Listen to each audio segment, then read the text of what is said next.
So PG decided to sit down and talk about what happened with negotiations between him and his previous team with the Clippers, and I left this whole situation believing that Paul George might be one of the most delusional stars I have ever witnessed in my entire lifetime. LA, and you just left a team with 3 other players from LA, James Harden, Kawhi Leonard, Russell Westbrook, and we know this had to be a hard decision leaving your boys and everything, but we know it's a business out here. So at the end of the day, you have to do this for your family. So I want to know, what was the negotiations like with the Clippers to before and whatever through the discussion to let you know that, hey, I'm leaving y'all and I'm going to Philly? Yeah. Just to put it out there, like, I never wanted to leave LA, right? Initially, I was not trying to leave LA. LA is home. This is where I wanted to finish at. I wanted to work as hard as possible to win one in LA. Like, that was the goal, to be here and be committed to LA. As it played out though, like, the first initial deal was, I thought, kind of disrespectful. Right? In all of this, no hard feelings, no love lost, no, like, it's a business, like you said. So the first initial deal was like 2 years, 60. So I'm like, whoa.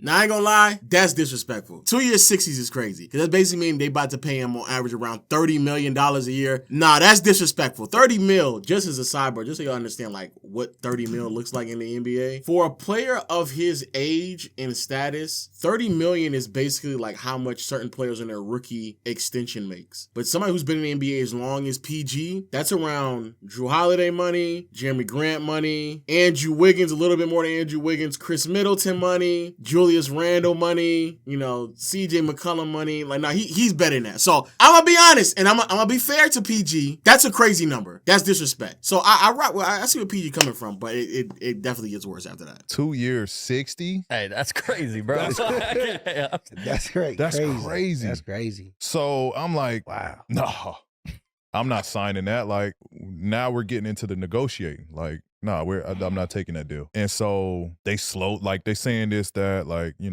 we view you, we want you and Kawhi here long term. Like, we want y'all to be here, all of this stuff, right? So then, as we're continuing to negotiate as the season goes on, and mind you, this was started before the season started. So this was kind of like, I could be wrong on actual timing, but this was maybe like October-ish, when the negotiations first started, and it was 260. And as we kept going, it was like, they would go up inches, to where it was like 44, 45, right? But this was like couple months in between before we got it to 40 something. Still like, nah, I'm not doing that. Then I hear wind of, like, what they're going to give Kawhi. So I'm like, just give me what Kawhi got. Like, right. Y'all view us the same. Like, we came here together. We want to finish this shit together. I'll take what Kawhi got. Like, no problem. I was cool with that. This is the reason why you should not have a podcast with a bunch of yes men, because the amount of yes manning we're about to see in this clip is about to be so unbearable, it makes no sense. But let's start it out by saying Paul George believing that he should get the same amount of money as Kawhi is crazy to me, because you're not that caliber of player. You're not. And what's even worse is that, even though I understand that PG's supposed to expect as much money as he possibly can, I get it. But PG, you've been on record stating how you believe that you're no longer can be the best player on the team. You're not going to be the number one option. That you may have to take a backseat role to someone else, because it's not like how it was back in Indiana. And I didn't know where I was going to go. I didn't know where I was going to get traded when I requested a trade out of Indiana.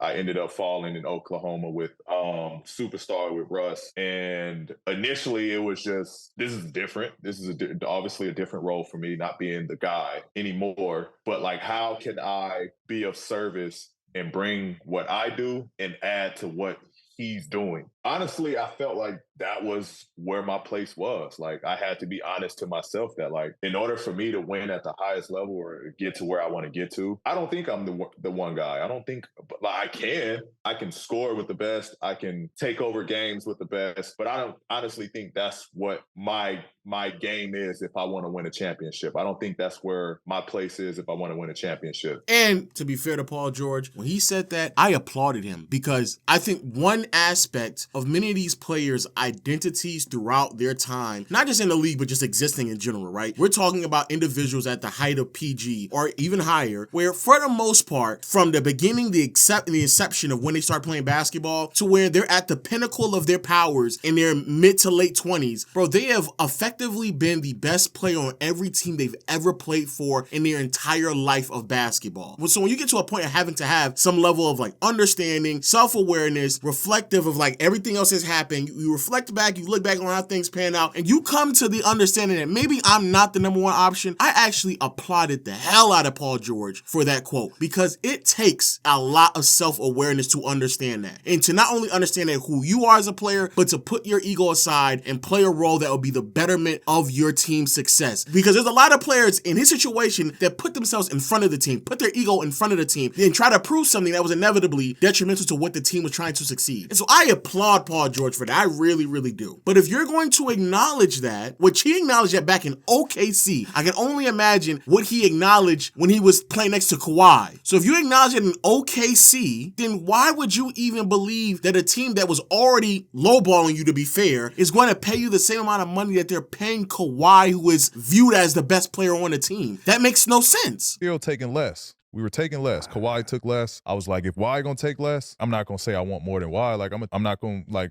It's not about me being paid more than him. Like, I'm going to take what he got. Y'all give him that, give me that. They didn't want to do that. So this was before the All-Star break. So I'm like, you know what? I don't want, like, let's not even have no more conversations. Like, let's just play this year out. Because it was starting to get into, like, my mood. Now I'm you know what I mean? Like, I didn't want to have that energy carry over into the team. On the court. So, because I could see it starting to bleed a little bit into the team where I was just, like, disconnected. I didn't want to fuck with nobody. Like, I was kind of just, kind of to myself a little bit. So I was like, man, let's just let this shit play out. Let me get to the end of this year and we'll discuss this again. We'll pick up, conversations again. So we do that, right? Season in, I finished healthy. 74 games played. Yep. And had one of my most efficient seasons. So now we go into negotiations. Now they bring it to 3 years, 150. So mind you, he said he wanted what Kawhi got. He said that, of course, I'm not going to take more money than what Kawhi got. I mean, he's Kawhi. Furthering the idea that he understands that Kawhi is the best player. He's the number one option. What do I look like taking more money than Kawhi? And then they give him the money in the contract that he was asking for. Do you think he took it? Do you think PG took that money? Let's see. A part of me was still like, all right, that's cool. It sucks that it had to get to this point, like that we couldn't get this figured out a lot sooner, but way early, right? Now we at the end of the year, 3 years, 150. So I'm like, all right, like now we're in a ballpark. You know what I mean? Now we can have conversation here. And again, it still wasn't about the money, because when I went back to have the negotiation at the end of the year, I presented the 150 no trade. Because in the meeting, they're like, we want you here long term. We want to, when you're retired, we want you to be a Clippers for a lifetime, like all of this stuff. We want you to be here. We want you to be a Clippers your whole career. So I'm like, cool. Give me the 3 years, 150, no trade then. So he's asking for a 3-year, 150 no trade clause. Just as a sidebar, for people out there who don't know what a no trade clause is, effectively, you have a player who has the ability to decline being traded at any whim. This is the same type of deal that Bradley Beal has with his deal right now. And it's part of the reason why Bradley Beal is on the worst contract in the NBA, because the Suns, or even the Wizards when he's back with the Wizards, whatever team he's on, cannot move off of him regardless of how poorly he may play or underwhelming he is. They cannot move off of him at all unless he okays it. So now PG is literally sitting here saying that he wants that. I believe as of right now, I think maybe Giannis has it. Curry at one point had it. LeBron has it as well. He just got it. But that's really it. It's like the top 5 to 7 players have had it. And if I'm not mistaken, I think only 10 players in totality has had it over the past like 20 years. KG, Kobe, Duncan, Dirk. Those are the caliber of players who gets no trade clause. Listen, Paul George, my nigga, you're not those players at all. You're just not. But you can't sit here and say that you wanted near what Kawhi got and then they gave you that, and then you turn around and say, I'm happy we're here. I'm happy we're here, but I actually do want more than what Kawhi has. Because that's what you're saying. That's crazy to me. They didn't want to do the no trade. Do that? Wow. So then now I'm like, all right, well then it only makes sense for me to do 4 years, 212, right? Yeah. Like at least pay me my money. If y'all gonna trade me, then y'all gonna trade me. So now he went from, I don't want to get paid more than Kawhi because that's Kawhi. I'm not going to get more than he is. Then to turn around and say, well, even if I do get the same contract, I do want a clause in there that's more than what Kawhi actually has. And he said, well, if you don't do that, well, you might as well just max me out and give me a $212 million. Bro, you're contradicting yourself literally within minutes of you talking. And the only reason why I'm being this harsh on PG is because he does this routinely. PG is one of the players, I've never seen this before, and it's consistent, where every single time PG has to answer these type of questions, he talks himself up, he talks in ways that sounds great, but then literally just a couple months down the line, either his play or his own words is going to contradict what he says, or he's going to just find an excuse to why something didn't happen instead of him just taking responsibility of who he is as a player. And that's the reason why I applauded that clip earlier. Like, bro, he's actually taking some accountability. He's having some self-awareness here. But for you to then pivot back is crazy, and it's happening way too often. In the beginning of the season, he was talking about how, oh, now with there being more players on the roster, more ball handlers, more offensive players, I'm not going to have to put that much energy on that side. So now I can actually play defense a little bit more. Then at the end of the season, he was complaining about playing more defense. The beauty of, like, I can exert energy in other places. You know what I mean? I thought because of Russ now taking more of the ball handling role, like, that allowed me to play even more defense. You know what I mean? Because before having Russ, like, I was the playmaker, I was the ball handler, I was creating for others, like, I was, setting up plays. Now I can use that energy elsewhere. And so now having another guy out there, like, now it's like, all right, well, let me see, like, how better I can rebound now. Like, let me try to pick up rebound load now that I should have more energy to exert other places. Sidebar, PG actually ended up having, like, literally one of the worst rebounding seasons of his entire career. Say I'm guarding someone and the ball gets swung. Now I'm sprinting to get low man. Now that person is driving. Now I'm there ready to absorb the contact. I hit him with a verticality. Damn, I get knocked to the ground. I get back up. The ball gets swung again. I get up. I go close out and chase him down. You're tired already, right? Cool, we get the rebound. Now the ball gets swung to me. I'm running in transition. The defense is loading up, watching what I do. I'm tired. Like, I just did a lot down there. So the point that I think many people are upset at when it comes to PG, because a lot of people have been frustrated about this clip, even when it comes to, like, Gil's podcast, I see a lot of people on the timeline on Twitter, like, bro, everybody's upset is because, bro, it sounds like you just always find an excuse, bro. You always find an excuse. When it failed in OKC, it was Billy Donovan's fault because he couldn't figure out a way to put you, Melo, and Russ together all at the same time. Even though in the series in which y'all lost in, bro, all of y'all were egregious. It wasn't just Melo shooting bad. All of y'all shot bad. All of y'all struggled to stay in front of somebody, especially Melo and Russ, and all of y'all failed collectively. The following year when y'all failed, you sat here and said, oh, Dame, he just took a bad shot, man. He took a bad shot, man. It's a bad shot. Oh, man, you ain't never seen playoff P? Playoff P? Bro, and ever since then, you have been terrible. Then when you go into the bubble, you're talking about, it's the bubble. We weren't really focused. We weren't really engaged. Be very mindful before the bubble even started. Oh, he was on FaceTime. He was on IG Live telling Dennis Schroeder, oh, we gonna be in trouble. Y'all gonna be in trouble now. Then you get in there, you're up 3-1, and all of a sudden, when you blow a 3-1 lead, we weren't really focused like that. It's just always another excuse. So y'all team wasn't enough, so y'all got Reggie Jackson and Morris too, huh? Morris, Joakim. No, I'm talking about. We got Joakim too. We was stacked. That's why we ready. Like, we waiting. We like, ooh, I hope this shit come back. Ooh.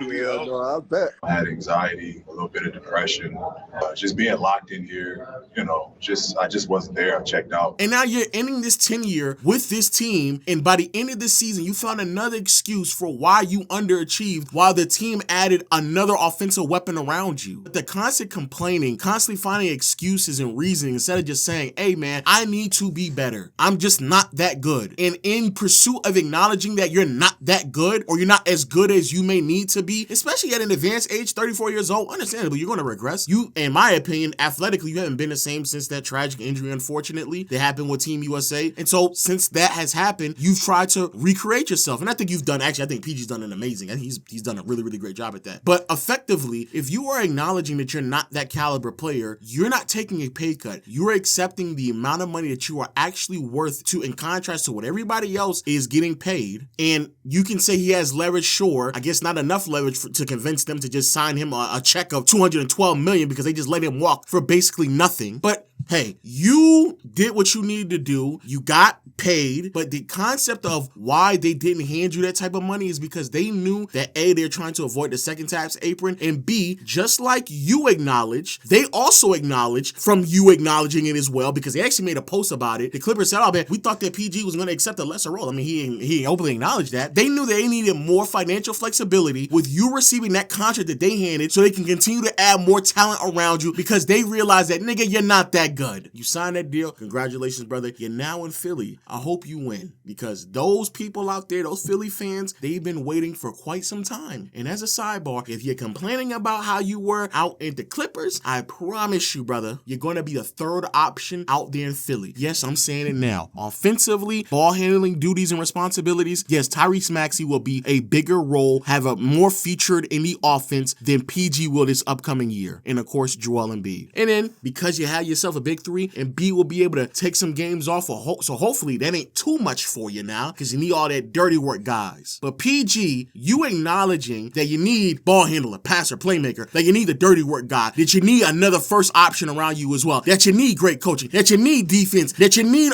bench players, that you need all these things. But I still also need the max contract, my nigga. I need all those things plus a max. Stop.